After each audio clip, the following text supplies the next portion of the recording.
حضرت عائشہ رضی اللہ تعالیٰ عنہا نے فرمایا، گویا کہ میں حضرت صلی اللہ علیہ وسلم کی مانگ میں خوشبو کی چمک دیکھ رہی ہوں، اس حال میں کہ آپ احرام باندھے ہوئے ہیں۔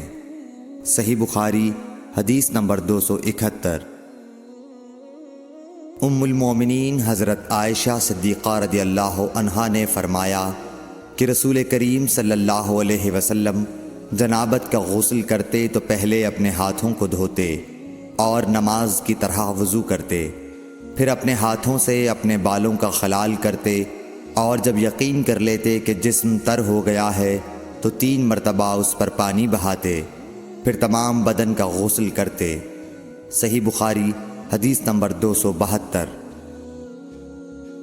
حضرت عائشہ رضی اللہ تعالی عنہا نے فرمایا کہ میں اور رسول کریم صلی اللہ علیہ وسلم ایک برتن میں غسل کرتے تھے، ہم دونوں اس سے چلو بھر بھر کر پانی لیتے تھے۔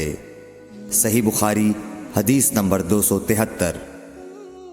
ام المومنین حضرت میمونہ رضی اللہ عنہا نے فرمایا کہ رسول اللہ صلی اللہ علیہ وسلم نے غسل جنابت کے لیے پانی رکھا، پھر آپ نے پہلے 2 یا 3 مرتبہ اپنے دائیں ہاتھ سے بائیں ہاتھ پر پانی ڈالا، پھر شرمگاہ دھوئی، پھر ہاتھ کو زمین پر یا دیوار پر 2 یا 3 بار رگڑا، پھر کلی کی اور ناک میں ڈالا، اور اپنے چہرے اور بازوؤں کو دھویا، پھر سر پر پانی بہایا اور سارے بدن کا غسل کیا، پھر اپنی جگہ سے سرک کر پاؤں دھوئے۔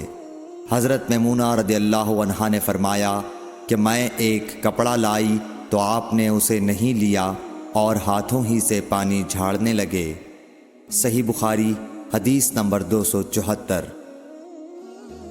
حضرت ابو ہریرہ رضی اللہ تعالیٰ عنہ سے روایت ہے کہ نماز کی تکبیر ہوئی اور صفیں برابر ہو گئیں، لوگ کھڑے تھے کہ رسول کریم صلی اللہ علیہ وسلم اپنے حجرے سے ہماری طرف تشریف لائے۔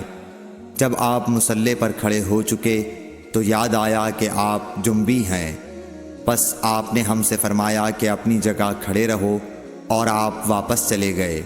پھر آپ نے غسل کیا اور واپس ہماری طرف تشریف لائے تو سر سے پانی کے قطرے ٹپک رہے تھے۔ آپ نے نماز کے لیے تکبیر کہی اور ہم نے آپ کے ساتھ نماز ادا کی۔ صحیح بخاری حدیث نمبر 275۔